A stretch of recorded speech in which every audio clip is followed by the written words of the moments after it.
That song we just heard was Sugar and Spice.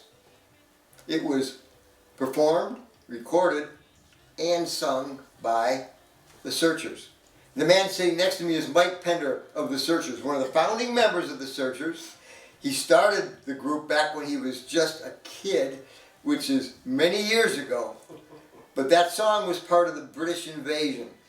And I came here to Mike's home in Malpas, England, which is south of Chester, which is south of Liverpool.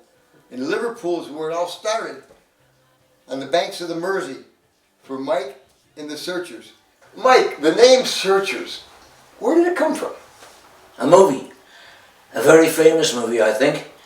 But of course, people over here in the UK, that movie starring John Wayne and... Quit, Ethan? That'll be it.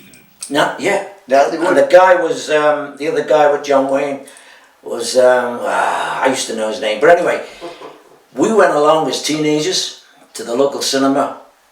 I was cowboy mad at the time. I wanted to be a cowboy.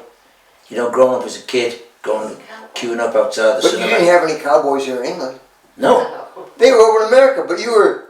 Only, sometimes we call builders cowboys over in England, you know. You know when they go to do a job at a house, and the old lady says, I want my roof fixing, and they come down and say it'll be £5,000, they're cowboys, that's what we call them, yeah. But no, cowboys, but every kid where I lived in Bootle, which is part of Liverpool, you either wanted to be a footballer or a cowboy. You mean soccer player? Soccer player. In America they call it soccer, we call it football over here. Yeah, I used to love playing football as a kid. I played for the school, I played for the local boys soccer team. We used to travel around Lancashire to play Preston, Chorley, those kind of places. Played at Anfield. Yep. The most famous sort of connection I've got is we played at Liverpool's football ground, Anfield Stadium. We played Liverpool schoolboys against Bootle schoolboys. Liverpool schoolboys won 3-2. So I still have my loser's medal. Runner-up. Which is great. A lot of people don't like losers' medals, you know. They throw them away or something, but I kept mine. But yes, I would love to have been a footballer.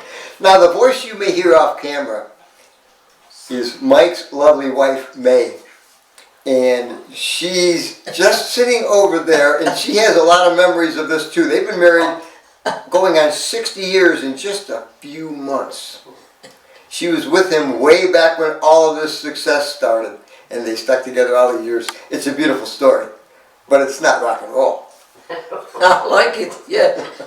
That's showbiz. Yeah, so where were we? Yeah. Well, we were talking about The Searchers and John Wayne. That's the same movie that Buddy Holly took the phrase. That'll be that day. It's a very famous movie, very popular movie, and it was really big back in 1956. So when people say to me, and we get into conversation and talk, and they say, Mike, who's in the original band, the original Searchers? And I say, the original Searchers were John Wayne and Jeffrey Hunter. They were looking for Natalie Wood. Yeah. And they're going, and then the clicks, you know. Yeah. You have to explain it to them, but yeah.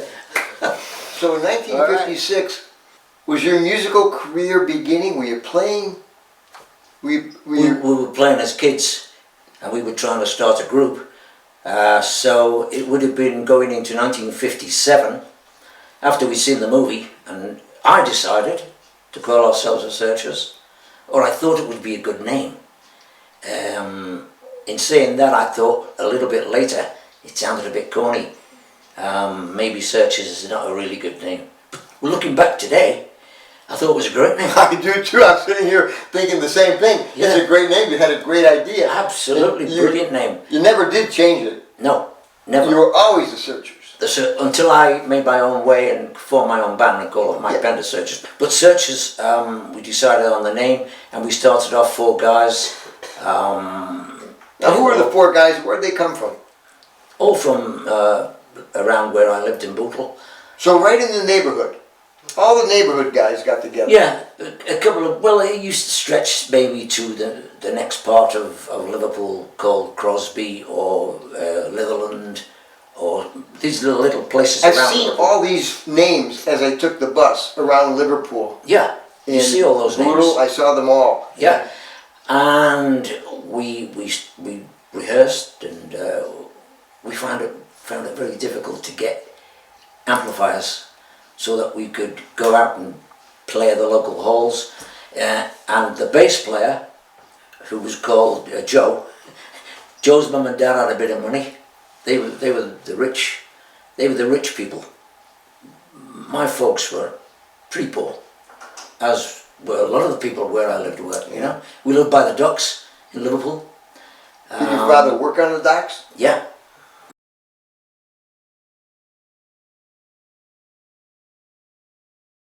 My dad was a docker, yeah. As did most of other people in the street worked on the docks, yeah. But Joe's mum and dad bought us an amplifier. They don't know how much they paid for it. It was a fantastic amplifier, brand new, and we could plug 2 guitars in. That was John McNally and myself. We sort of played. And then, after about 4 or 5 weeks, that amplifier was stolen. I can't remember the incident too much. We never found it again. It was gone. Yeah. So Joe's mum and dad, they were really upset and said, "There's not much point in you carrying on with the other guys." And so the group broke up, and I was doing back to trying to play football and do other things really, but I was still learning to play the guitar, because I mean, we all start somewhere. I remember I started on an old acoustic guitar. I think I used to collect American comics in those days, like Tales from the Crypt and those kind of things. Superman, yeah, he was pretty popular at the time. I've got a Superman comic book from 1945. Worth a bit of money today? Yeah. Yeah. But I collected American comics. I had a real big collection, and I swapped them all for an acoustic guitar. I thought, I'm going to try and play this thing, you know.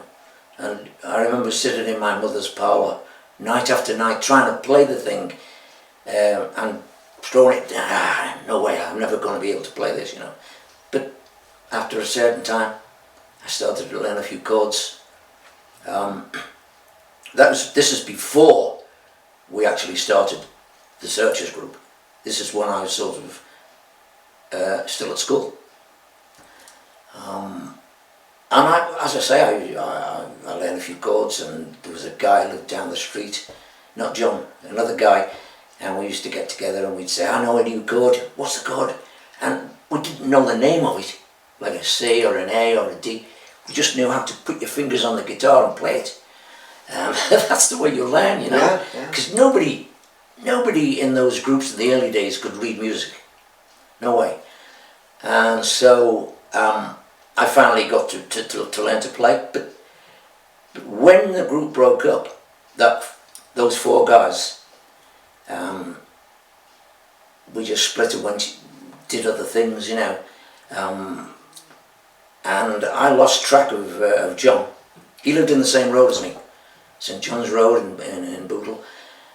It was a long road actually, and the end where I lived was Bootle, and the end where John lived was Liverpool. And I lost track of him, and I thought, I'll have to do something, because I want to join up again with some guys and see what we can do and maybe start another group. And I went to a local dive in Liverpool. It was a pub actually, called the Cross Keys. And somebody told me that they had live music every Saturday night.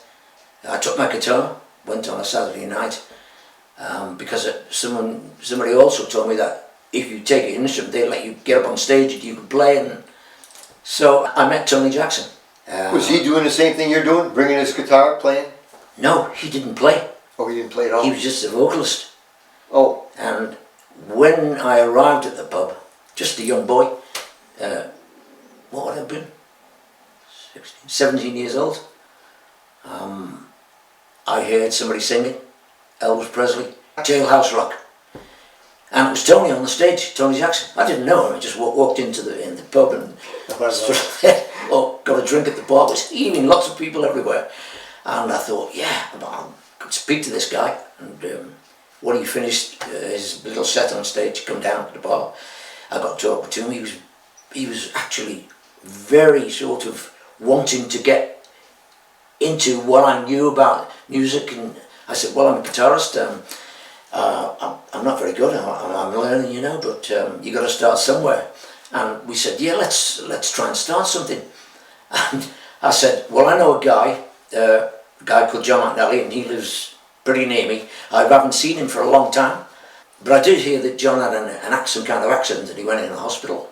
I just lost track of him really, but I thought I could make contact again with him. So anyway, I got in touch again and told him about Tony, and we formed a trio. And we still retain the name Searchers. And I remember we got a gig in somewhere in Liverpool, and the guy booked us as Tony and the Searchers. Just John and I, 2 guitars, no bass, no drums. Tony singing. So then John and I thought, we need the bass, we need a bass man. So we got Tony to make himself a bass guitar. He made a bass guitar, and we taught him how to play. I said, when we're playing the chords, you just play a note, dum, dum, bum, bum, bum, bum. He picked it up, which was absolutely brilliant. And so we had the 3 instruments, 2 guitars and bass. No, still had no drums, and we got a few gigs again. And then I thought, we need a drummer, and everything will be great. Then back to what we started with, 4 guys, drums, bass, 2 guitars. And so I can't remember how long we stayed like that, but we used to sort of go to the clubs in Liverpool trying to get ourselves a booking. And one day, one afternoon, in my local sort of neighbourhood, I was just walking along the road, come to a bus stopped, and who should get off the bus but Chris Crummy. I hadn't seen him for years. We used to go to the same school together. He was one of the brainy guys, and he went to college from the secondary modern school. My brains were in my feet. I was pretty good football, you know, yeah. And we sort of looked at each other. Hey, Chris, how you doing? And he said, Mickey. He used to call me Mickey. What are you doing now? I said, well, nothing really. I work at the local sort of shipping, what were they called? The shipping firm down in Liverpool. I used to take all the mail into the big offices in Liverpool. I had a big shoulder bag and lots of letters and deliver them all. But I thought, we're trying to stop, we've got a group going. I said, we've got a bass and 2 guitars, but we need a drummer. He said, I've just been into Liverpool to Hessie's, which was the local music shop, to pay my monthly payment on my drum kit. I said, what? Couldn't believe, man, it's all falling into place. Yes, you know? yes. He said, okay, get Tony and John yourself, come to my house. Because we had to go to his house. He said, I'm not taking my drums anywhere, you know, yeah. Oh, you already had the drums at home. Oh, yeah. So he's paying out, making payments. Yeah. When we bought anything in those days, I mean, I can remember my dad taking me to Rushworth's big music shop in Liverpool, and he bought me a guitar. But it was all on hire purchase. Nobody had big money to pay out 150, 200 pounds for an instrument, so you paid monthly. That was the way of life in those days. Yeah. And so yeah, we went to Chris's, and when we first met Chris, he had the biggest record collection I've ever seen. Vinyl at that time, obviously, yeah. Albums, 45s, stacked up in each corner of the room, and there was his drum kit. Anyway, we got rehearsing. We used to go and rehearse 5 nights a week at Chris's, and we got pretty good. And he was a good singer, Chris. He used to love singing Stand By Me. But when we used to rehearse at Chris's, it was all Roy Orbison, Ooby Dooby. We just, each guy in the group Tony would sing his favourite song. He used to sing Tommy Rowe. Sheila. Yeah. That was 62. Yeah. That was his So favourite this song. tells me when your group is assembling, when it's getting put That's together. when we started to get good. Okay. And my favourite song at the time was, one of them was Walk Right In, Walk Right In. Sarah, 12 string guitar. The rooftop singers. Yeah, I used to sing that at the Star Club in Hamburg, which was in 62, yeah, and then into 63. So yeah, it would have been, it was popular at the time, I remember, so it would have been early 63. We were on the road then, we thought we were pretty good. And from then on we were playing with Jerry and the Pacemakers, the Beatles, Rolling Stone and the Hurricanes, lots of those Liverpool groups in and around on the Cavern and the Iron Door, and lots of other venues in Liverpool. I remember one night, I still had my day job in Birchall's big printing firm in Liverpool. I remember coming home, washed and changed, going to the local hall, and there's a poster outside. Johnny Sandon, we'd acquired a lead singer by then, because while we were coming together as a foursome, that's Tony, Chris, John and myself, we obviously thought we were pretty good. But there used to be a guy in Liverpool, he was like the MC at a lot of the rock clubs. He was the guy who knew all the groups and he knew what was going on. Bob, lovely guy. He helped us a lot actually. And I remember him saying to me, Mike, he said, you guys are good. He says, but you need a lead singer. Because although you guys can sing, it's not a distinctive voice. It's not distinctive enough for people to say, hey, he sounds good. So we got ourselves a lead singer, not a rock and roll singer. He was more like a Johnny Cash, Jim Reeves, deep vocal, really good vocal. I'll tell the man to turn the jukebox way down low, and you can tell your friend there with you, he'll have to go. And it was good for us because whereas all the other bands were doing rock and roll music, Sweet Little 16, all that kind of rock and stuff, we decided to do more of a middle of the road thing, like a Johnny Cash song, but like, who's the guy? Big John. Jimmy Dean.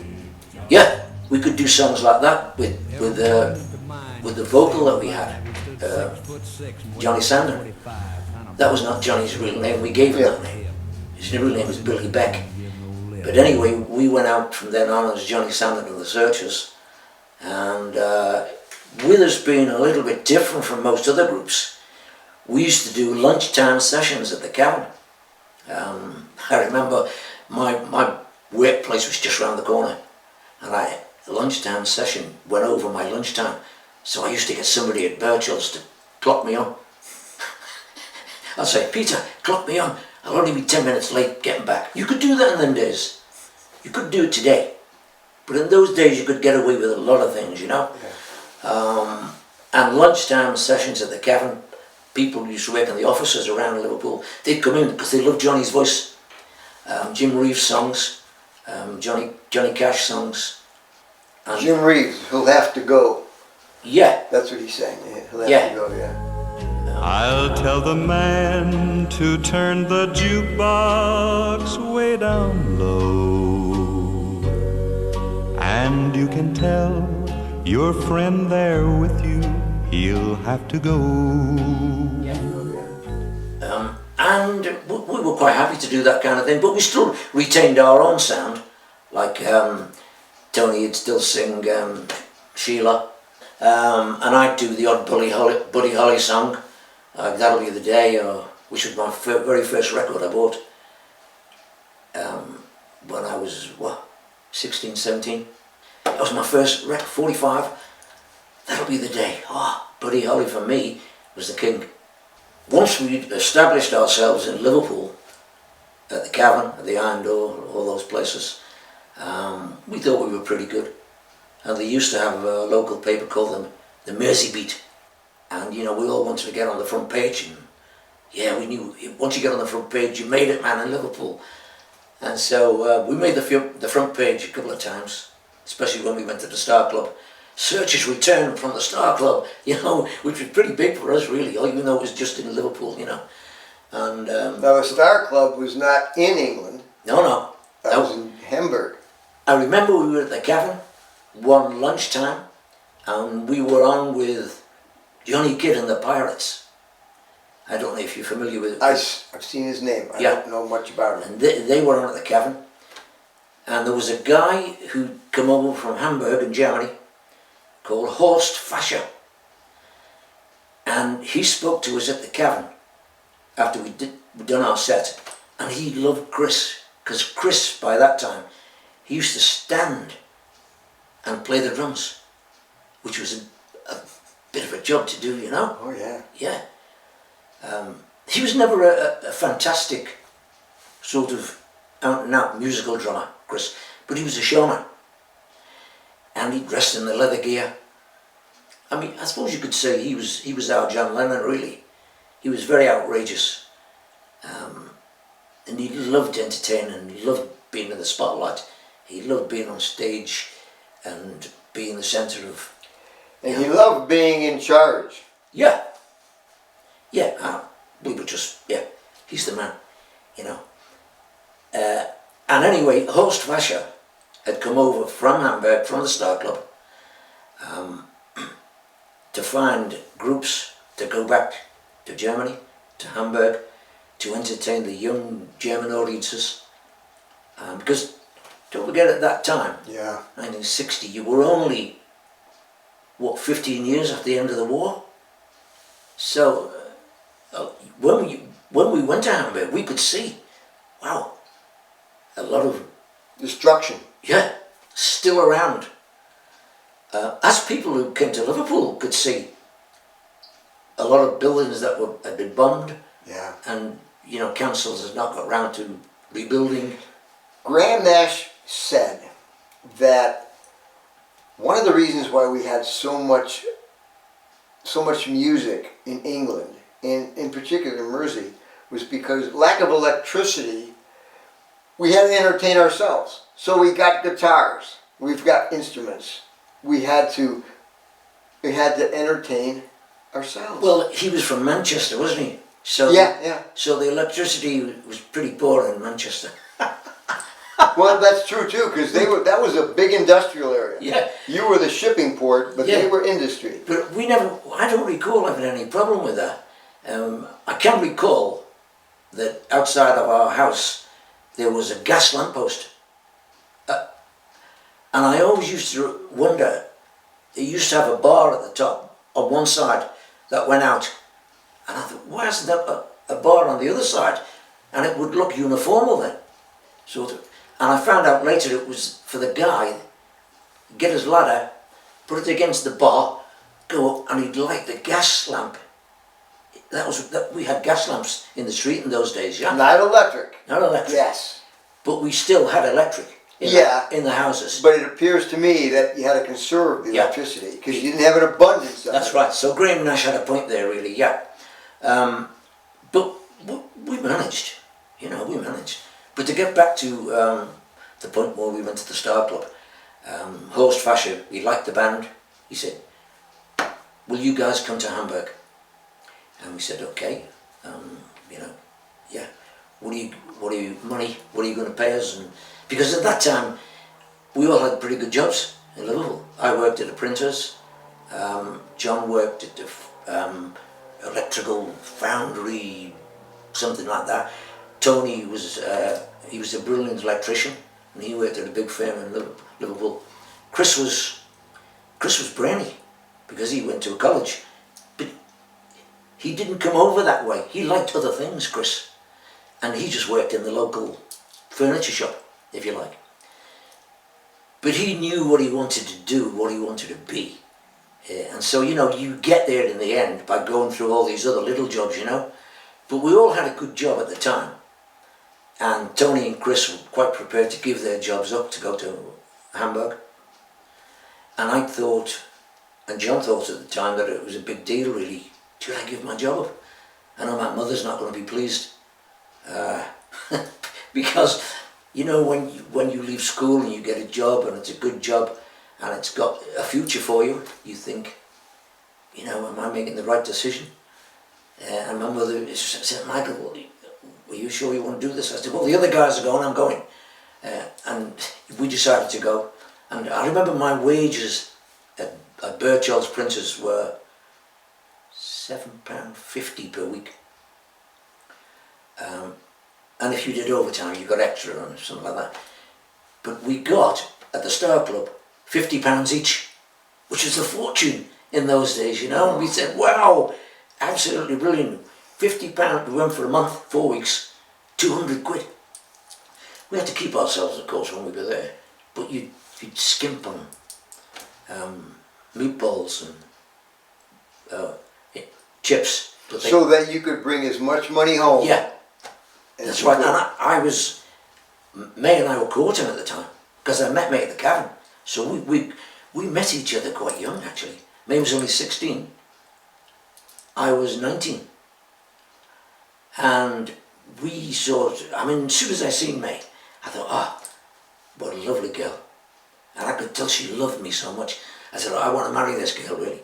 And so we made plans early on, and I remember saying to her, I've saved up so much money in Hamburg that when we come back we'll be able to put in the bank and whatever. And May had a good job in Liverpool as well. And so that was the plan at the time. Now you're planning this when you're 19 and she's 16? Yeah. We met at the Cavern, I said. You met at the Cavern? At the Cavern. May was in the audience, sitting down with all the other girls and boys and guys. And I remember I sang a song, Bobby V song, called Take Good Care of My Baby? Take Good Care of My Baby. And when I come off, she found where I was standing in the cavern. And she said, excuse me, I loved you singing Take Good Care of My Baby. And from then on we got talking, yeah, and so we made it together, absolutely brilliant. But anyway, to get back to what I was saying, I gave my job up, and John gave his job up. So we all gave our jobs up in Liverpool, took the plunge and said, this is it. If it doesn't work, we're going to have to get another job when we get back. And so the Star Club liked us that much that they gave us another 2 months in Germany, in Hamburg. Oh, we're making money now, buddy. Making money, yeah. Oh. And that time at the Star Club, that really made us, I felt, because we had so much time to rehearse. Even though we finished late sometimes, if you got the 3 o'clock show in the morning at the Star Club, you got the last spot and you played until 4 o'clock and you made your way to the hotel where they put you. And we'd wake up sort of midday, and in the afternoon we'd all go back down to the club and rehearse. I remember one day we were rehearsing, and Jerry Lee Lewis was the big star at the Star Club at that time, and he comes in the Star Club in the afternoon, struts down the middle aisle, jumps on the stage. Hi guys, you know the introduction to my latest record? I didn't even know what his latest record was at the time, but it was How's My Ex Treating You? And I didn't have a clue. And which was a big letdown. I thought, oh, I would have loved to know that intro, you know. But anyway, he jumped on the piano, played it himself and sang, you know, and we were just looking at him. It was a fantastic moment, you know, to see someone like that come in and just plonk himself with us and say, you guys, you know, and it made us feel great, actually, you know. Yeah. But they had lots of big stars there at the time. Ray Charles, Chet Berry,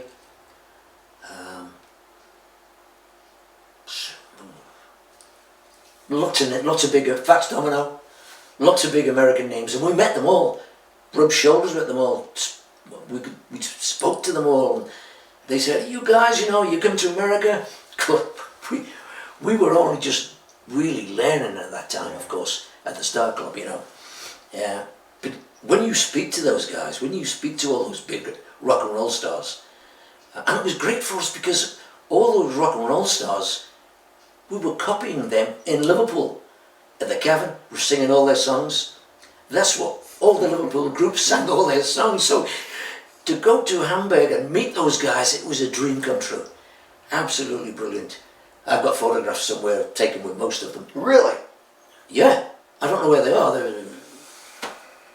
You know, when you make it in the business and you have #1 records, silver records, gold records, big tours in America, Australia, you do that much publicity that people say to you, Mike, I need a good picture for the program. Have you got any with anyone, you know, from, and you say, yeah, I got one with Jerry Lee and Chip. You never get these photographs back. They disappear. They're gone. So most of the photographs are gone, I'm afraid. I can't show you any of them. But anyway, you can see where I'm going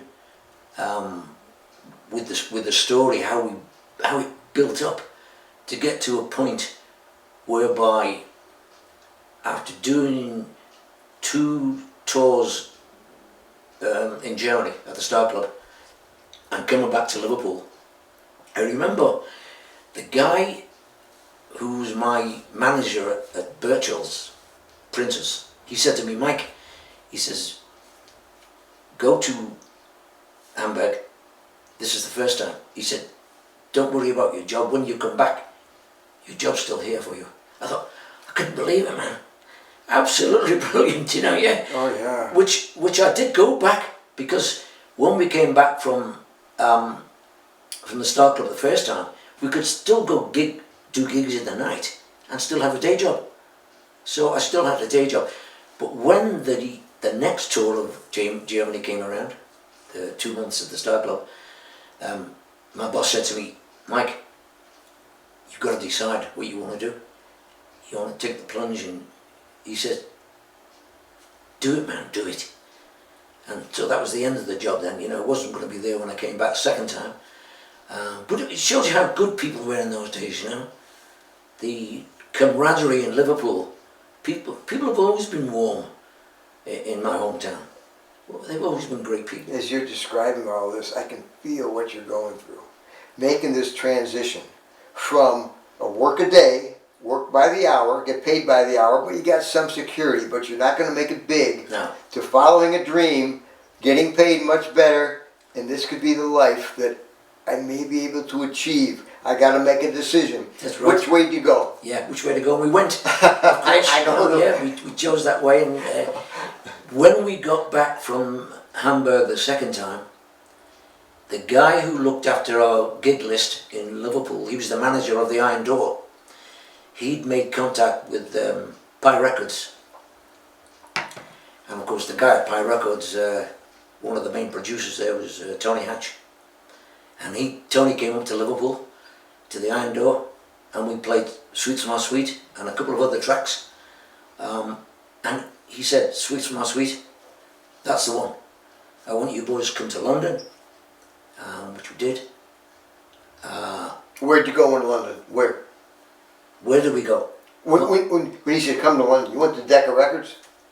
No, Pie Records. Pie Records? Pie Records in Marble Arch. I mean, Pie Records, they weren't one of the big companies at the time, although they had certain, I mean, you know, who is a big company? It depends on the record stars they've got, these companies. They make the name for the record company. I can't remember who they had at the time.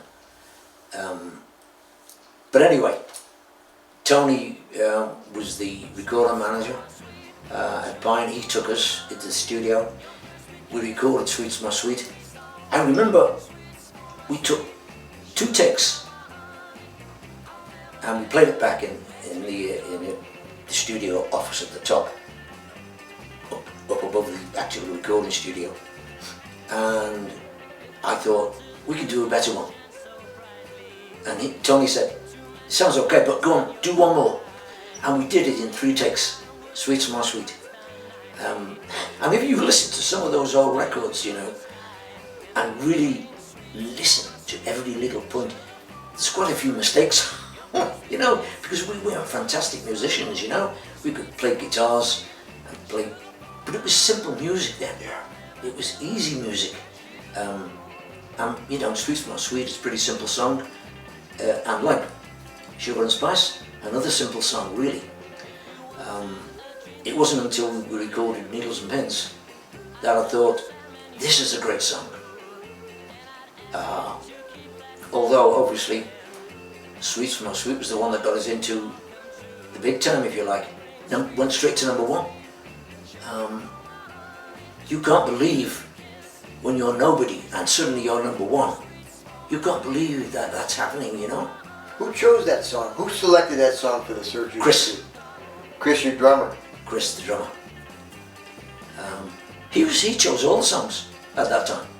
He was the guy, he was so good at finding songs and music, different things, and he would sort of say, yeah, Mickey, play, and I said, okay, do, and he said, yeah, that's great. And so he was the musical director, if you like, of the band. Because don't forget at that time, you know, the Beatles were so far ahead of everyone else because they started to write their hit songs. We never reached that stage. We did later, but not at that beginning of the time when they started to write their own material. I mean, when I look back, I think it would have been great to be a prolific songwriter as well as a good musician.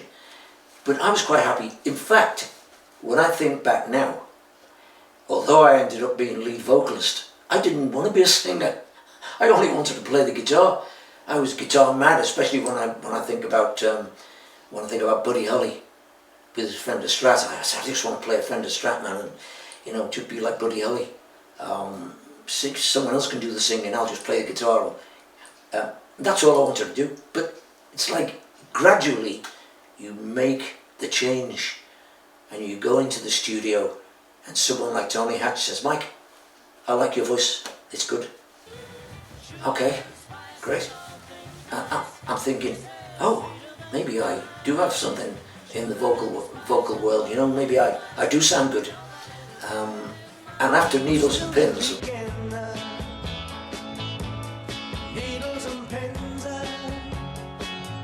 of course, we had Don't Throw Your Love Away.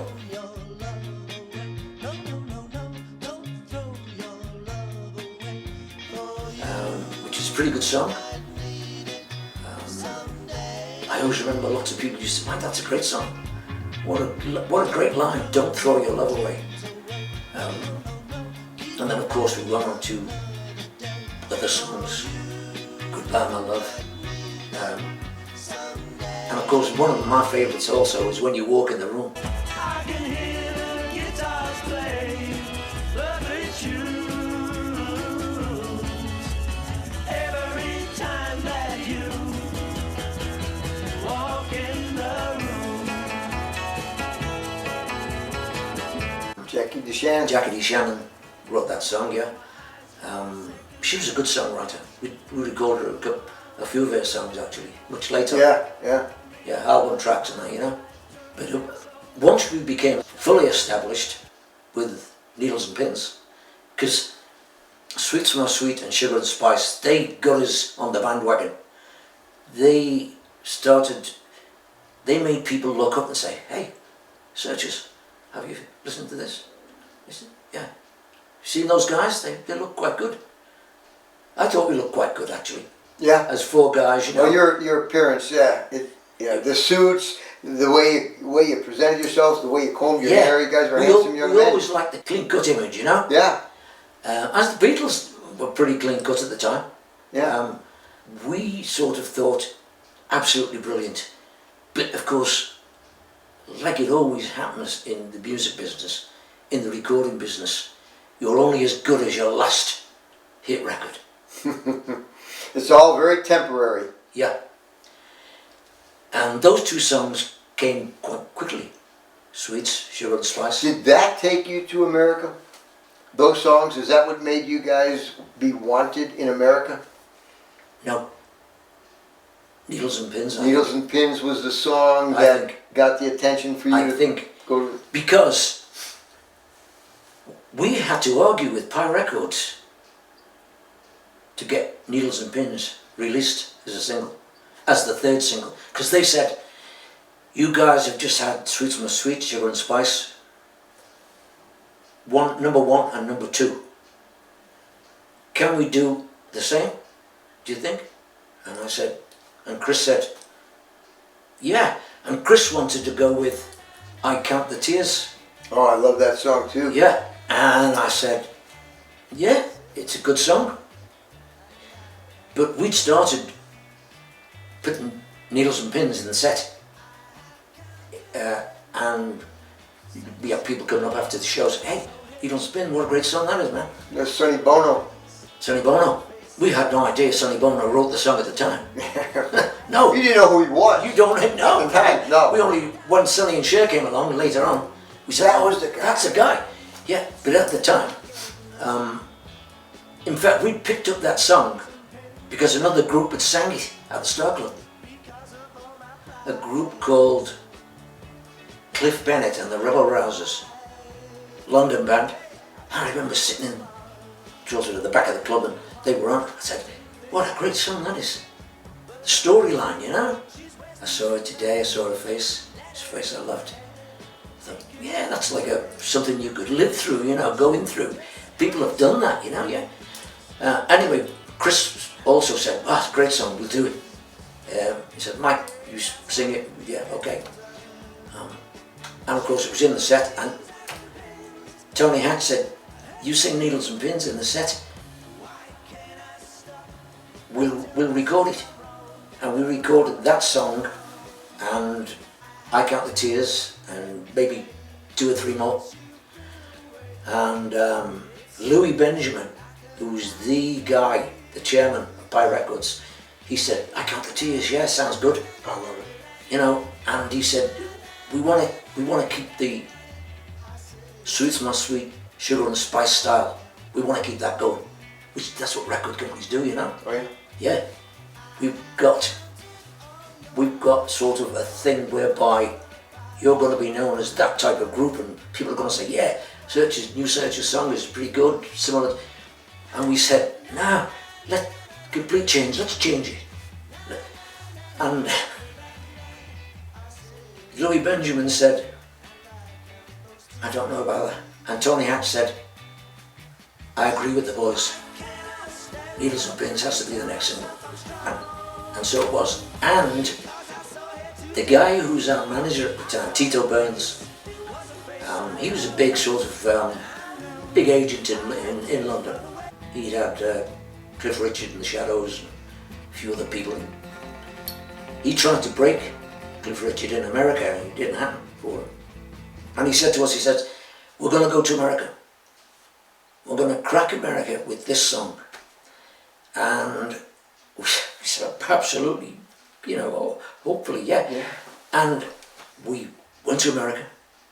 We went with, who was the airline we went with? They done TWA? Pan Am. They're gone now, aren't they, Pan Am? Yeah. Yeah.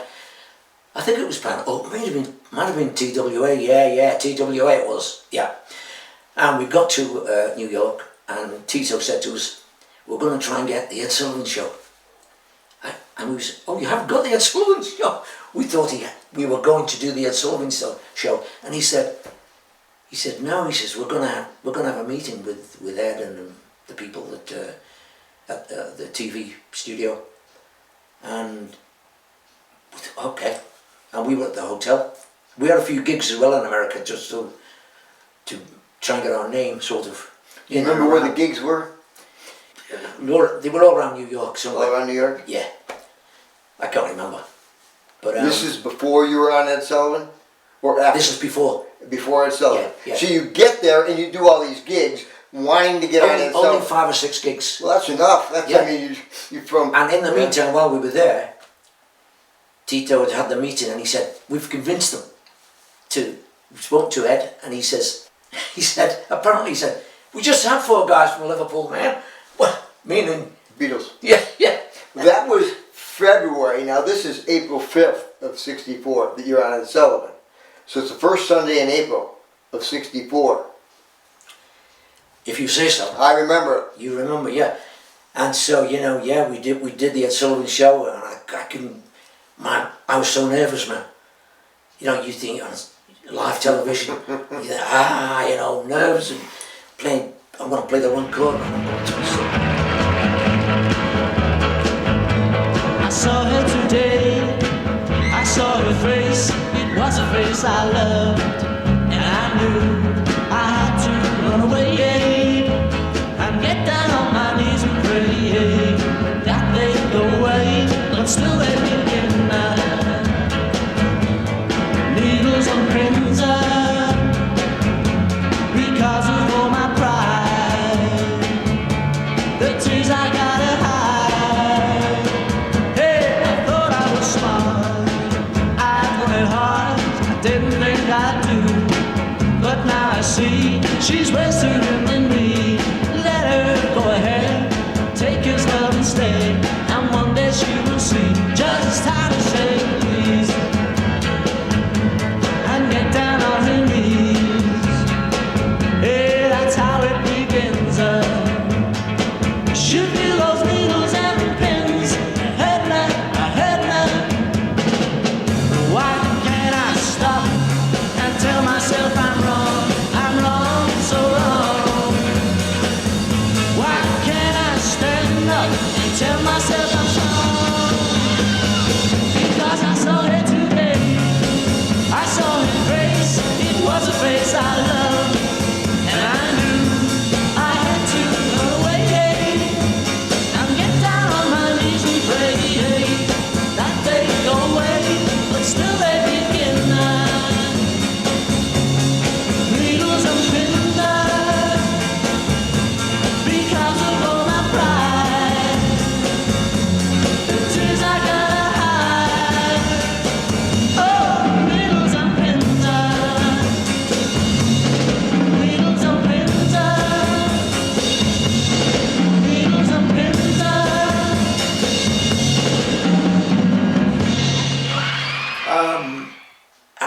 And also, when you go and do that, something like that, and stand there, and you think, wow, Elvis has been here, man. Buddy Holly's been here. All my favourite guys, and you know, you think... Fats Domino was there. Everybody was there. Yeah. You don't take it in. You don't. You don't realise until weeks later, and you're sitting at home, and you're going,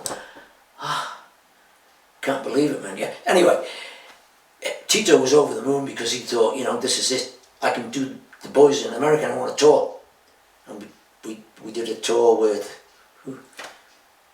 The Dovelles. Dovelles? Oh Dovelles, yeah. The Bristol Stomp, You Can't Sit Down. Yeah, and Dick and Dee Dee. Dick and Dee Dee. Yeah.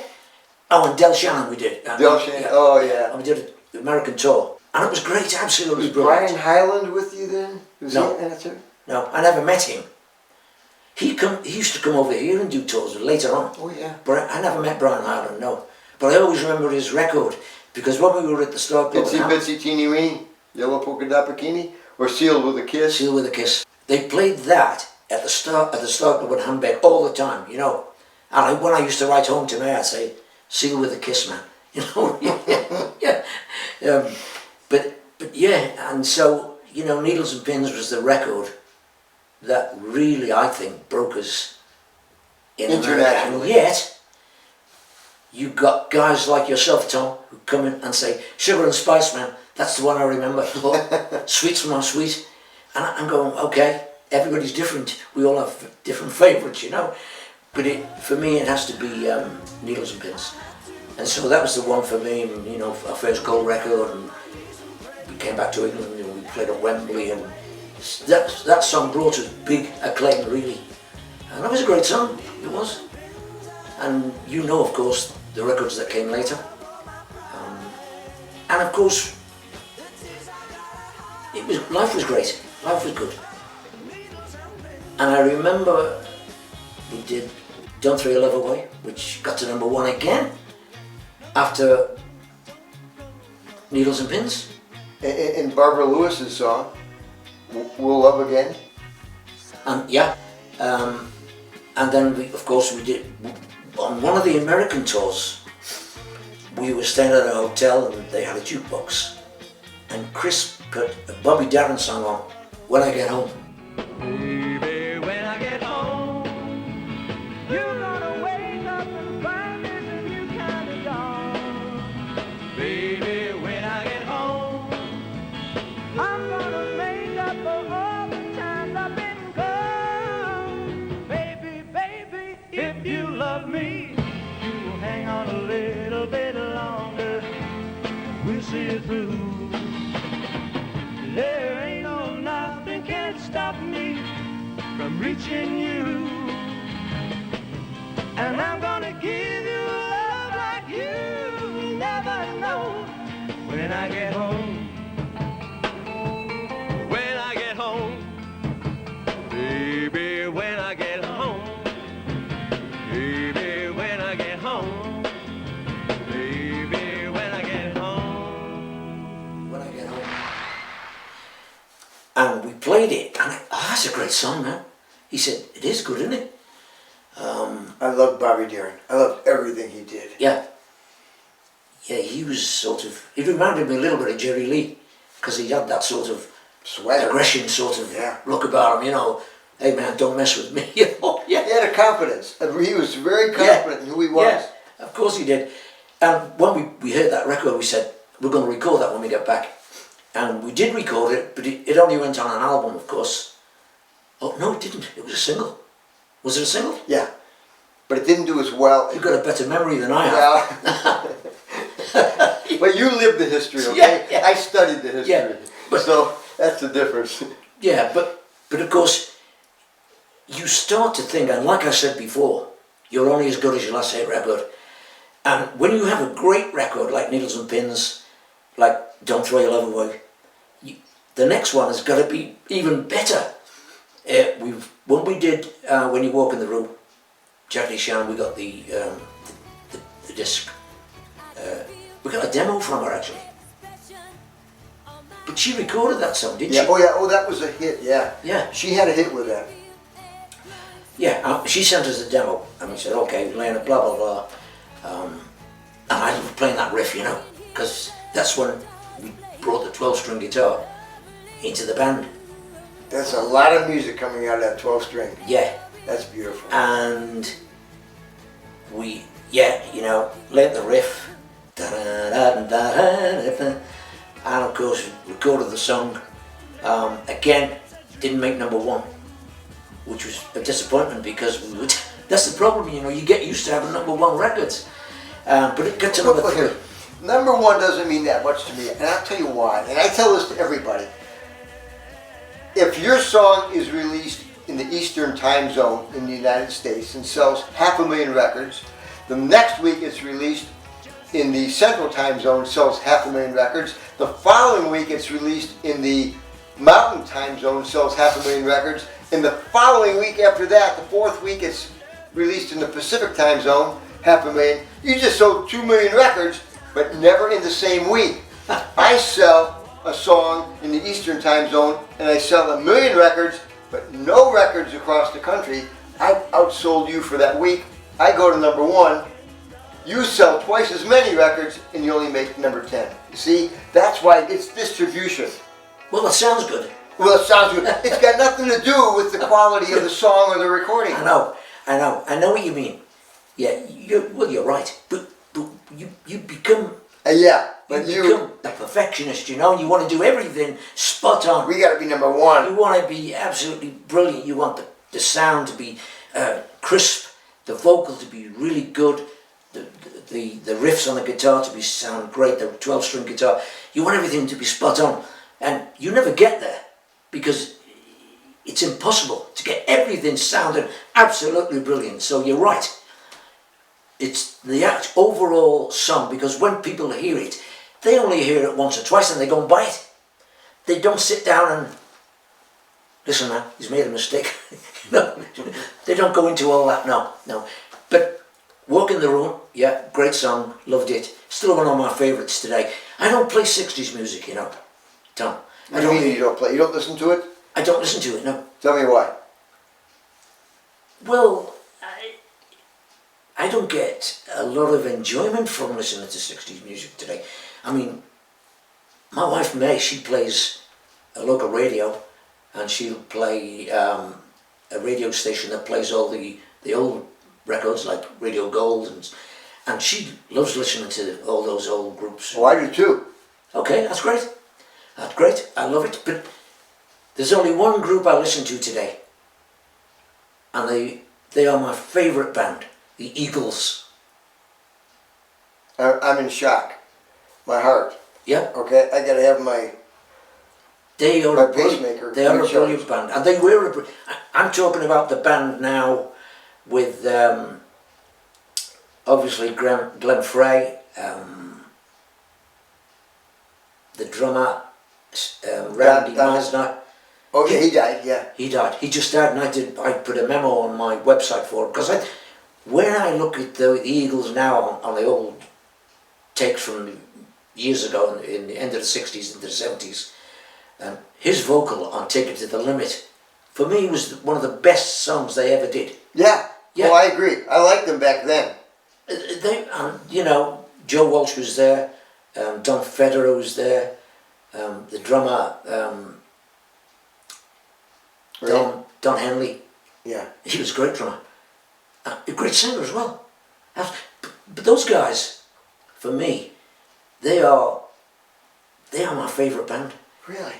Really, because I mean, you would probably say to me, Mike, I look at the Beatles and I think those guys were great. They wrote all those songs, which was great. But it wasn't my kind of music. And 60s music for me today, no. I mean, I've been to America, been invited on a Beatles weekend at a big hotel somewhere, Chicago, New York, and everybody at the hotel, Beatles met. They were all Beatles hats, Beatles, and that shows you how big they were. Absolutely. And still, they command, a lot of respect everywhere they go. Oh yeah. But their music never sort of hooked me at all. They were fantastic as regards new material, writing songs about this, that, but it wasn't my kind of stuff. I've always been steeped in country rock. Ever since the early country music started off by Hank Williams, Johnny Cash, and at a later stage, Glenn Campbell. Glenn Campbell for me was a fantastic artist. I love the guy. I went to see him when he came over. May and I went to see him in Liverpool, and it was near the end when he was reading words. Yeah. And he had his family behind him, Yeah. his daughter and a couple of sons, and they were playing for him. Hey Dad, you just sang that song, Yeah. But I said to May, I said, he shouldn't be doing this now. I want to remember him Right. as, Rhinestone Cowboy. Right. So I want to remember him like, I don't want to remember him as struggling to do it on stage. And that's why, I could say, that's why I retired. I don't want to be an old man on stage. And people saying, I remember that guy when he sang Needles and Pins, and, he was on this show, that show. I don't want to go on stage today. No. This is my last interview, by the way. And won't do another interview with anybody, whether they're from America, Australia, the UK. I don't want to do any more. So you got the last interview. Oh God, I appreciate that. I appreciate knowing that. Yeah. And so, to get back to what I was saying, the Eagles for me, if we go to a party, we went to a barbecue on Saturday, just gone, and they said, Mike, do you want some music? I said, have you got the Eagles? They put the Eagles on. Wow, fantastic. Randy Wise, what was his name? Meisner. Randy Meisner, Take It to the Limit. What a great vocal that lad had. Absolutely. And even Don Henley was a great singer. Glenn Frey, he was a good singer. Not as good as Don Henley, but they had some good guitar players in that band. Absolutely brilliant. I love their show at the Capitol. You ever see that? No. No. Wow. I've never been an Eagles fan. Haven't you? No. Wow, it just shows you how we can be so different. Yeah. In music taste. Yeah. I like some of the early stuff. but it never really. I always say that good music you listen to, great music you feel. And Okay. I never felt their music. Oh, It right. never made me feel it. Right. Now, She Loves You by the Beatles. It's a silly song. She loves you, yeah. But I feel it because of the timing. Well, that's good. Listen, if everybody was the same, Right. it would We'd only have one or two songs, well, you know, and there wouldn't be any room no, for anything we all else. have to be different, Tom. Yeah, oh And, yeah. you know, yeah. So you like your music, I like mine. I can remember a guy when I was a kid, cowboy, American guy. It's 4 in the morning. It's 4 in the morning. What's more the dawning? What was his name? I can't. But Carl Perkins, he was great for me. You remember Carl Perkins? I met him once. Did you? Yeah. His type of music was good. But for me, you know, Glenn Campbell was brilliant. I mean, guitar playing, man. Oh, well, he was a an fantastic guitar exceptional player. guitar Exceptional. And you know, you get these guys and they come along and they're brilliant guitar players. Glenn Campbell was just as good, in my opinion. Oh yeah. This business about Jimi Hendrix being the best guitar player? Yeah. Nonsense. Nonsense. He was a showman. Yeah. He was a showman, yeah. Not that he wasn't a good guitar player or even a great one, but there are so many other guitar players that I've seen and met who are better than he was. He only lived to be 27 years old. Yeah. The experience of some of these guitar players in their 60s and 70s, oh, Charlie Gracie. Ah. Remember Charlie Gracie? Yeah. I interviewed him. He brought me into his home just like we're sitting on your couch now. And Charlie, we went on for hours and he said, I got one guitar left. I've gotten rid of all my guitars. I got one left. This was my first guitar.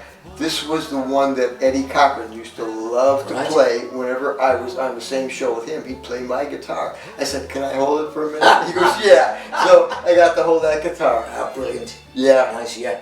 But yeah, you know, so many people I've met, I've come across in the business, and for me, you know, Eagles, brilliant.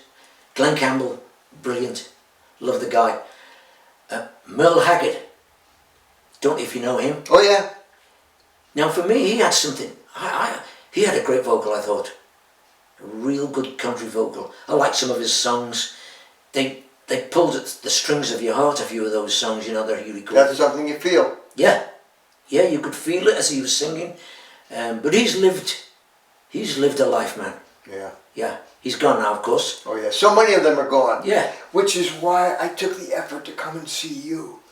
Because, believe me, if something had happened to you, I didn't get to sit with you and talk about this history. Well, you made it. I did. I made it. I made the effort. I'll tell you, I took plane, train, and bus, and I finally got picked up by your car at the bus stop to get here. But that's what it took.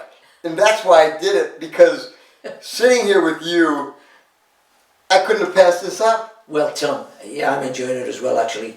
Although I have decided, like I said before, I won't do any more interviews now, because you know, when you retire and you start doing the things you really like, because for me, not at the beginning, but for the last 30 years, music has been a means to an end. To get me where I want to be, to get things that I want. And the things that I want, I like, I'll collect. They take a lot of money to buy. You know, like, say, something from the 17th century, a pair of dueling pistols, or a beautiful bracket clock, table clock, made by a fantastic maker. You know, you're talking to me thousands. And if you've got means of getting that money, which is show business, recording, performing, I mean, even today, I'm amazed at the royalty checks that still come to the post after all this time. I did that, and I'm still receiving the benefit of it now. It's got to be a great feeling, huh? And you don't have to go out to earn it, to do it. You know, I've always said, when I said before, about 30 years ago, I made sure that when it comes the time for me to sort of say, I'm not really interested anymore, I must be in a position whereby if somebody phones me and says, Mike, I want you to do a tour in wherever, Australia, America. Are you up for it? I'll be able to say, I ain't doing anything this year. I'm going to put my feet up, or May and I are going to Tenerife or somewhere for a couple of months holiday. So to get yourself into that position, I think that's what you've got to do in this business. Make sure that you get into that sort of position in life whereby you're pretty comfortable, and just in case things dry up or you make the decision that you want to do it anymore, you're going to have a nice comfortable life. And I think that's what I've done. How you're going back over to Hamburg to make enough money to come back and marry this girl? Yeah. Now, how old were you when you got married? 19 or 20? I was getting up at 21.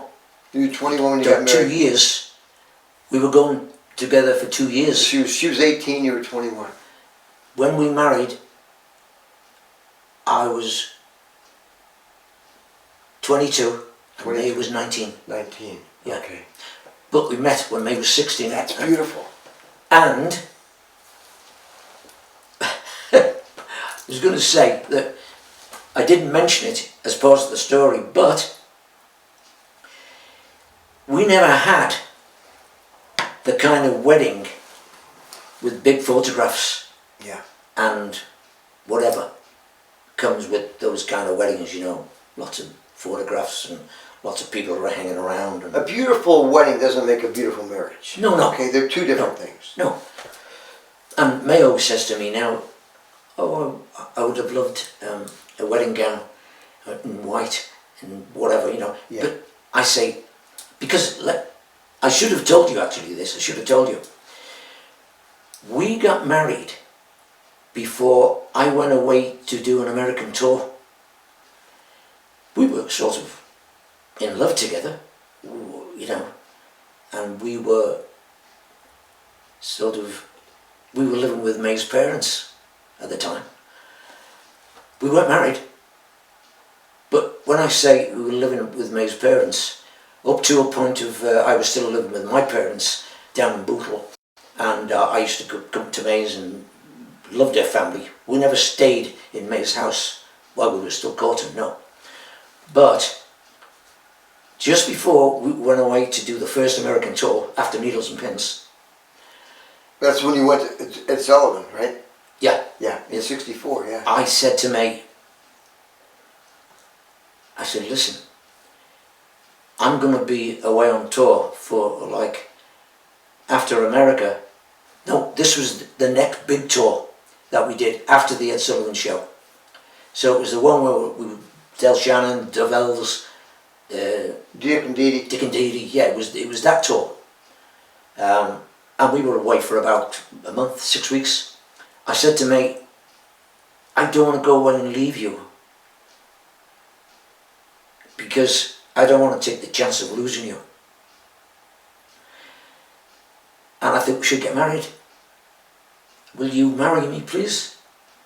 And she said, can we wait until the summertime? And I said, well, we could, but I want to do it before I go to America.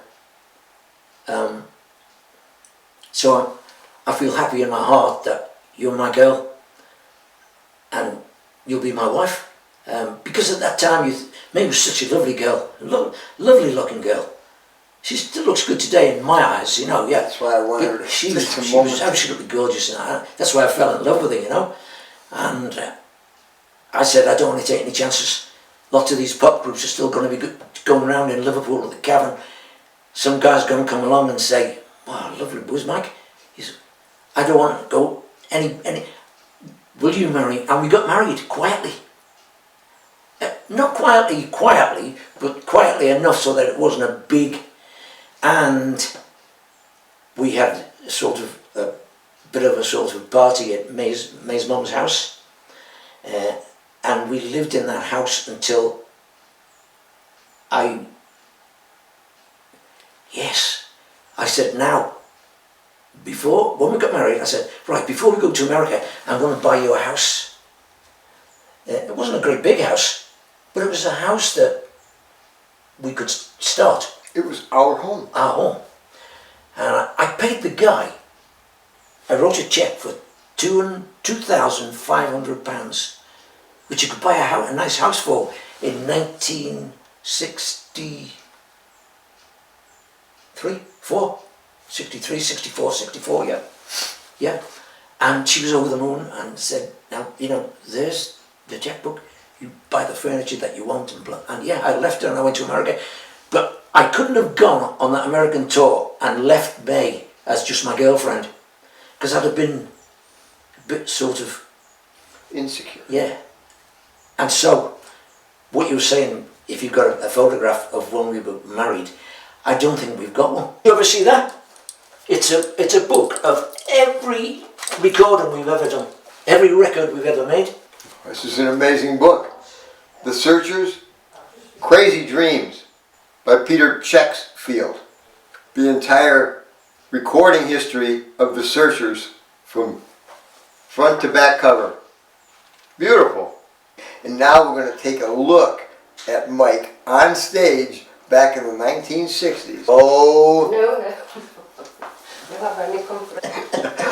I just happened to see a lovely lady walk across the room.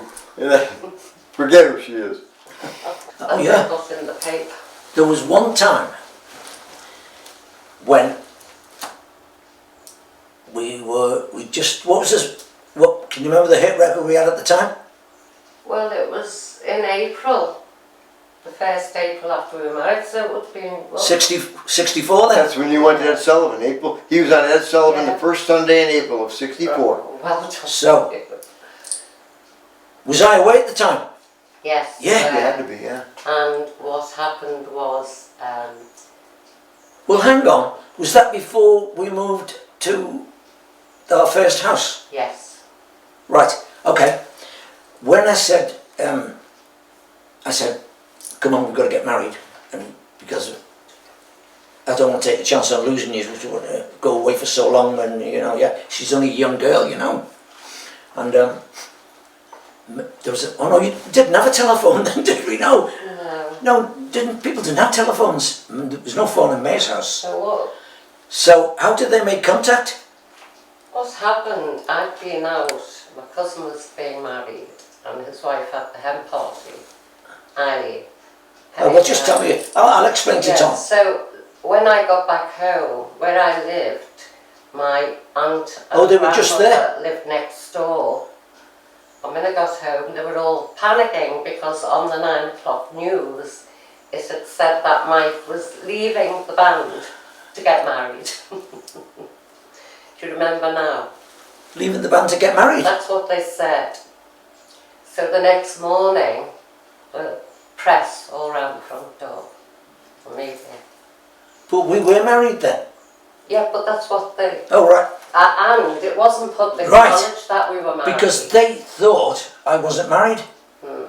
We had to keep it You know, when quiet. you become so big, newspapers want to get onto a story, and I did an interview, right, it's coming back to me now, I did an interview somewhere in London, and a lady was interviewing me, Mike, you know, you're number one again, what about the future? I'm only surmising it when something like this, you know, it probably wasn't exactly like I'm going to tell you, but she was saying things like, I mean, bear in mind, newspapers want to create a story that they can, well, we've got a great scoop on Mike Pender, or, you know, yeah, and so at the end of the interview, because I'd said something like, oh, well, I might do an album on my own, away from the band, a group, because all these things are suggested to you, by record companies, by different people. Hey, Mike, you ever thought about doing an album on your own? It happens all the time, believe me. When when you're in a group, you're the vocalist, yeah. Anyway, this girl had done the interview and got it out to wherever the news goes, and it was on the 9 o'clock news TV. National news. The what? The national news. National news, yeah. You know, like you get CNN or Fox News, or yeah. And we've just said that Mike Pender might be leaving the Searchers. But did it say might be? Willoughby is leaving the Searchers. Mike to be Pender was married. leaving the Searchers. So the women took my little story totally out of context, really, and got it on the news. And the next thing you know, newspapers all up at where May lives in the road outside, And they were May's there all family were day. panicking.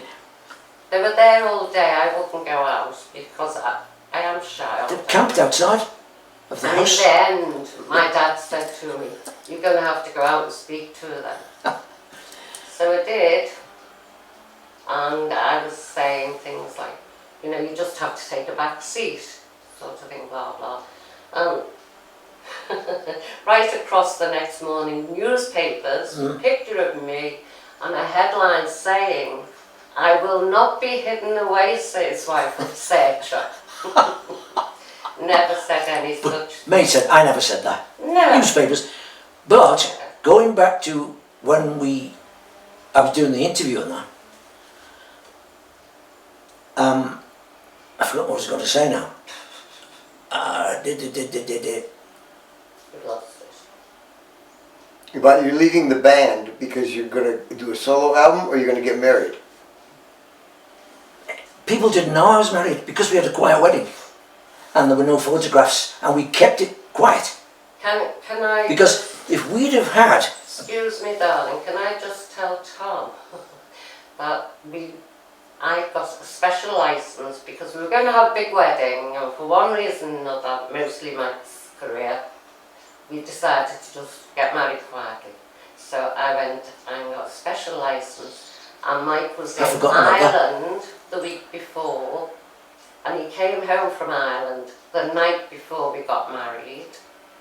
right? Got married, Mike stayed with me at my mum's, obviously, and the lads came to pick him up wherever they were going the next Yeah, day. they never knew. They The didn't. rest of the band come to pick him up, and they didn't know he was married. When I got on the bus with them, they said, Mike, I heard you just got married. Kept it so quiet. Really did. But I felt, you know, that we wanted to keep it quiet, didn't we? Well, we just wanted to be married. Yeah. And, Had it been a big, visual, white, splash. flower, big posh wedding, limousines and everything, which it could have been, it would have been like big news all over the place, and that's why they probably thought, oh, we've just discovered that Mike Pender is married. It's news, isn't it? Newspapers love things like that. Oh yeah, When they- especially the sensationalism back then. Yeah. And you're a teen idol. All the girls have to come and see you on stage and dream about being Yeah. with Mike, Yeah. and that's going to put an end. That was in a nutshell. That's what it amounted to. Yeah. But of course, again, you know, you think back to that time, and you think, I used to come home to Liverpool all that I could. Chris used to stay in London with the management, and so rather than be a solo artist who's got his own manager, his own road manager, his own guy who looks after his publicity, because it wasn't that situation. It was like nobody knew anything unless I actually said something to somebody, and so May and I decided, yeah, we'll keep it quiet. We don't tell anybody. That's the way I want to do it, because, as I've explained to you,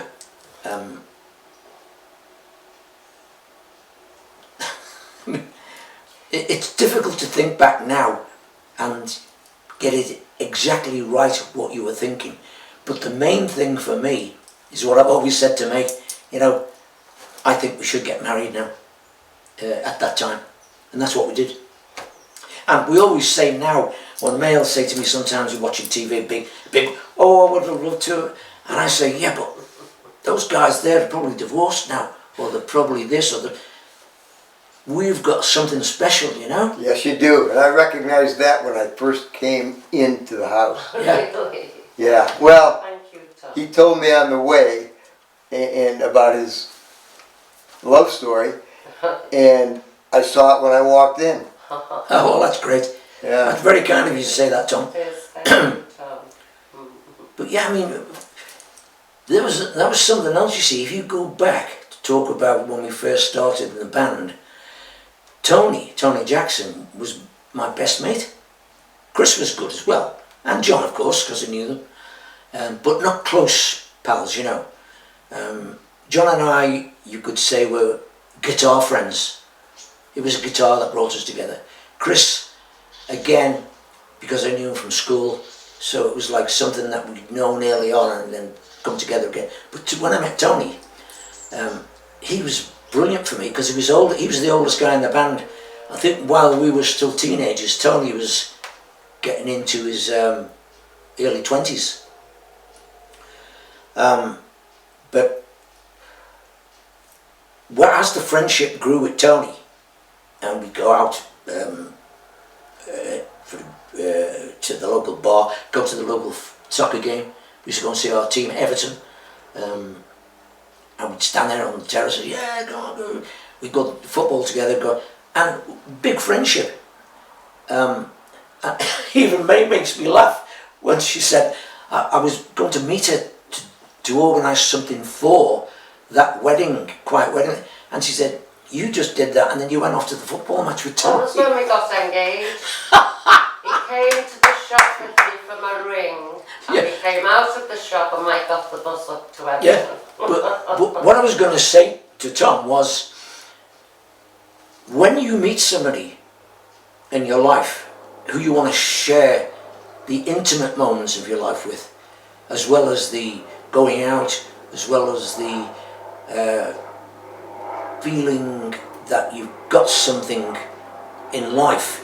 When that happened with May and I, because we were so much in love, we wanted to do everything together. And the relationship between Tony and I started to suffer a bit. Because Tony said, Mike, you're not coming. I said, no. May and I have organised to go. Yeah. And so, and Tony got a little bit uppity, you know, he got a bit... Yeah, oh yeah. Yeah, and when we sort of started to make it the big time in the studio, and Tony'd have a flat in London, the separation came. It's like anything, Tom. You know, I've always said that when probably 99 groups out of 100, when they first start, it's togetherness, comradeship. Yeah, come on, I'm going to do that for you. You want to lend up a few bucks, as they say in America. Yeah, here's 50 bucks, you know. It's all that, but when it becomes, when the record thing, when it happens and you become big, it then becomes a business. And that friendship, camaraderie, drops down to second place. It becomes, what's going to happen to that? Where's all that money gone? Did it go from that tour? And so you find yourself on a different level completely. The sort of camaraderie, friendship, hey, we're all guys together, that goes out the window. Right. And it becomes... Money changes everything. Yeah, money changes everything, yeah. Yeah. That's life. That's life. And we've always been go anywhere, do anything together. If I go to an auction to buy, come on, we're going to an auction. We'll go to the auction and I'll take it out for lunch. And we'll go. Like tomorrow we're going down the Cotswolds. I just bought a clock in one of the auction rooms, and we're going to pick it up tomorrow. So we're going to go down the Cotswolds, which is, have you heard of the Cotswolds? No. It's like sort of a part of the UK where it's beautiful villages and... Tom would love it. Yeah, you'd love it down there, it's beautiful. It's only a couple of hours away. So we're going down there, and I just loved being with May all the time. I used to love being with her. Well, anyway, you still do. I still do, yeah. Yeah, and even when the kids came along, you know, good picture, the kids are very young. It doesn't flatter them, does it? Made different colour hair by them. Yes, you told me. Ted. That was in when we lived in a place called Ormskirk. No, Yeah, Orton. Orton, yeah. Did you notice that one, Tom? I noticed it, yeah. That's all the kids growing up there, yeah. Yeah. That was such a gig. That One was of your yeah. gigs. Sure. What a beautiful day. What a beautiful couple hours I spent. No. I'm so glad we did this. He's great, isn't he? Oh, no, you were great. And it's just, I could not have gone home without doing this and missing this opportunity. And I got to thank you for it. It was just beautiful. Okay. Who did you meet in Liverpool when you were there? I wouldn't know the quarrymen, you know, if I fell over them. I never met them. Now, I met one of the quarrymen before, and I met Rod Davis before, and he was there the day that John and he performed when John and Paul met. But there were two others I was supposed to meet, but we never made contact. So I may have to come back next year, because I got to meet some people, a young girl who was there that day, and she showed me her picture on the lorry with in the parade with John and the quarrymen up a little bit further, two cars in front. But I went to the place where they met. I went to the graveyard where the Eleanor Rigby. But what struck me about the Eleanor Rigby, I just love to go to these locations and stand there and absorb what's happening. This is what hit me. I went to Penny Lane, I shot some video there, and I brought my camera out. Some people my age came by and talked to me about, oh, we grew up, we knew all. I love that, the local flavor on camera. Then I went to Strawberry Field, where I did the same, but the women I met there, they were much younger. So I wanted people that grew up with John and Paul. But I went back to St. Peter's Church. And what really struck me was Paul didn't choose Eleanor Rigby because of the name or because she was an important or significant figure. He chose something to sing about in that churchyard the day that he met John. It was not a commemoration to Eleanor Rigby. It was a commemoration to meeting John in that churchyard. Mm-hmm. That's what he was singing about. Right. And when he talks about all the lonely people, he's talking about Graves. all the graves. Yeah. Well, it didn't hit me till I stood there for some time and understood what he meant. And by saying, and John and Paul grew up a distance from each other. They would not have met without Ivan Vaughan bringing them together on that day. Paul, I don't believe, ever went back there other than on his own to go through that graveyard and to choose something about this churchyard to sing about so that he can commemorate him personally to John meeting there in that location on that day. It meant that much to him. Yeah. Paul's last American tour was called Paul McCartney One-on-One. John Lennon's last American tour in 1972 was called John Lennon 1-2-1. So I see this connection. Paul's not coming out waving flags and shouting about it, but he is leaving markers along the long and winding road. That's what he's doing, and I love it. And it really hits me when I go back and Well, feel that's good. it. That's part of what you're looking for, isn't it? Yes, Yeah. it is. In that, so you say, who did I meet? I met Paul and John in that churchyard. And that to me was worth the trip. Spiritual meeting. It is. It is. And that's what he was saying. And I loved it. So Eleanor Rigby, a song that I never really cared for, but it was the Beatles. So I respected it. I thought it was a good song. Now I love it Yeah. because of understanding what it means. Yeah. It's gone to the top of my list now. Yeah. To me, at the top of my list is Let It Be, All You Need Is Love, and the early stuff they did on their second album. Great stuff. I just love the rhythm. I love the melodies. I love the expression. I loved everything about it. But it all has a different meaning now that I followed in the Being footsteps. there. Yeah. So I wrote back to my friends at home, my only regret about this trip is that I waited this late to do it. I should have done it years ago. Yeah, That's usually the case Yeah. with anything. Yeah. But you know, life gets in the way, and I had so much to do. But I did it. I did it now, and I got to meet Mike Pender. And the last interview he ever did was with little Tommy Maris from Cleveland, Ohio. So Absolutely. I love it. So when are you heading back home? Now I mean, to America. I'm going. I'm going to catch the bus, take me to London. Oh. I'm going to stay overnight because I didn't want to make sure that I wanted to give myself enough time to make sure that I made it to my plane. Right. And then tomorrow morning I'm going to catch my plane. Right. So I'm going back. But I met Mike Pender. Did I tell you about that? I did it. Well, that's good. And I'm taking him back with me. He's coming back on the video. Yeah, you know what I mean about this is my last interview is because when you're actually still performing, you're on the phone. Mike, Oh yeah. I just got a message from so agent. He said there's a cruise going out to Florida. Do you want to do it 2 weeks? And you either say yes or no, you know.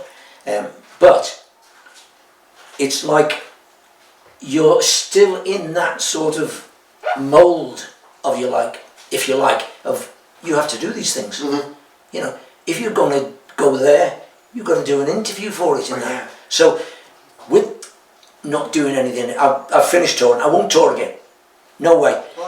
It was like two old buddies sitting Well, around it's talking. very relaxed. Yes. Very. Whereas in this relaxed mode here, you're saying, Mike, and I'm just free to talk about, that's the best way to do it. Yeah.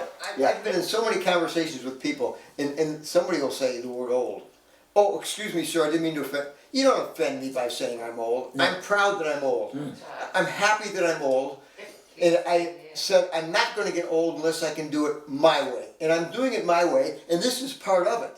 Going back, reaching back, touching history, and appreciating how I got to be 0 to 74 in the blink of an eye.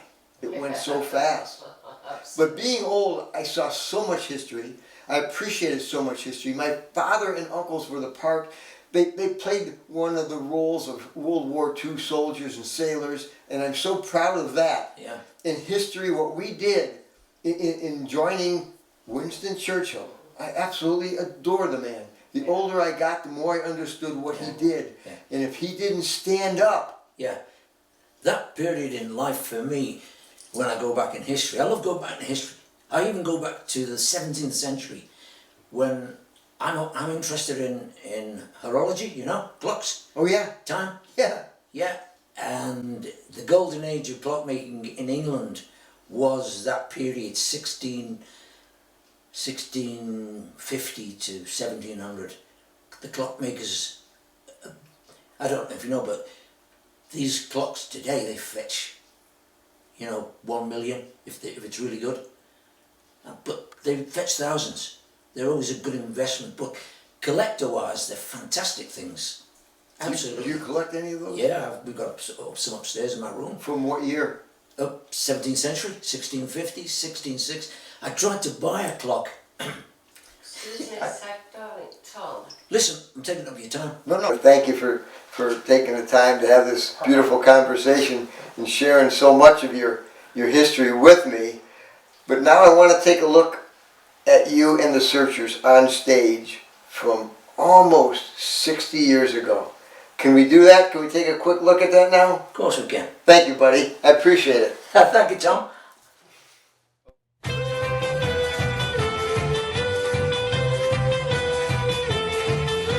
Sugar and spice and all things nice, kisses sweeter than wine. Sugar and spice and all things nice, you know that little girl is mine.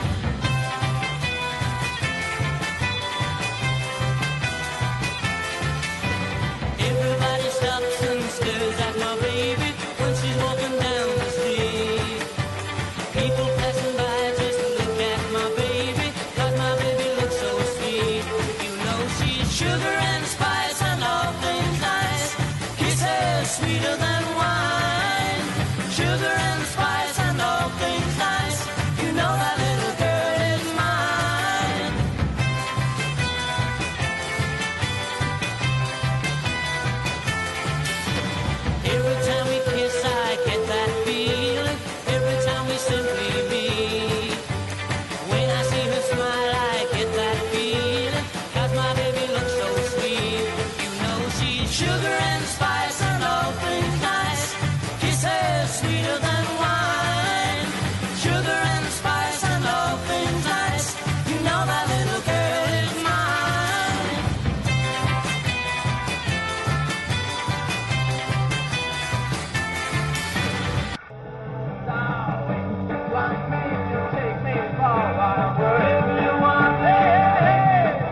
Australia.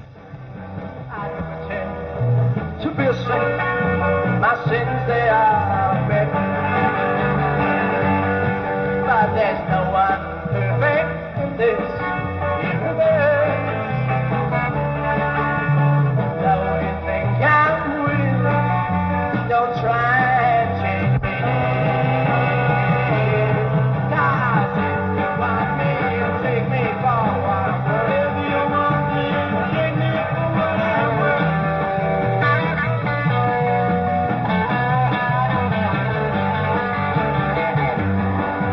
You're a howling wind outside my door. I'd like a rain cloud that one day may burn. We both know I believe in, and if one little tear rain. Oh, it's alright, 'cause that's how I really work. It's alright, hey, hey, hey, I really work. And if you think about me, I'm your love's mouth. Oh, and on your lips, there's a sweet word, and not a curse. Oh, then I'll be coming back one day, when my wandering is over. One day you'll take me for what I'm worth. If you want me,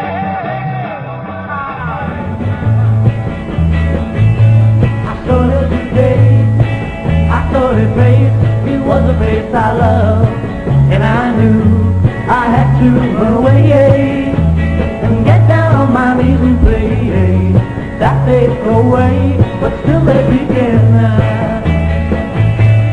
Needles and pins,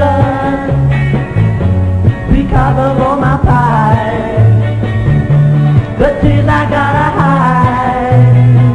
Hey, I thought I was smart, I wanted hard, didn't think I do, but now I see she's waiting in the lead. Let her go ahead, take his road instead. I won't let you see just how to say free, and get down on your knees. Hey, that's how it begins. You feel those needles and the pins. La la la la.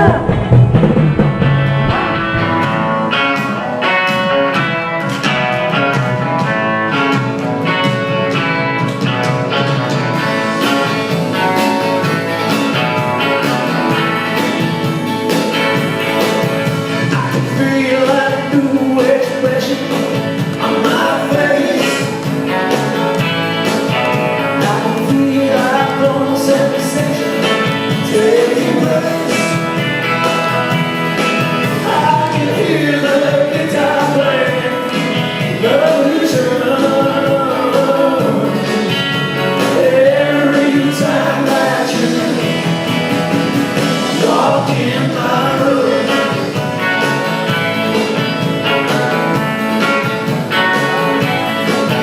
Close my eyes for a second and pretend be the one. Meanwhile, I try to act so nonchalant. I see a summer's night with a magical wand. Every time that you walk in my room. Baby, it's a dream come true. Walking right alongside of you. Wish I could tell you how much I care. But I only have a nerve to stay. I can feel like something happening in my brain. Just any time that someone trumpet sound and dying, I remember every time that you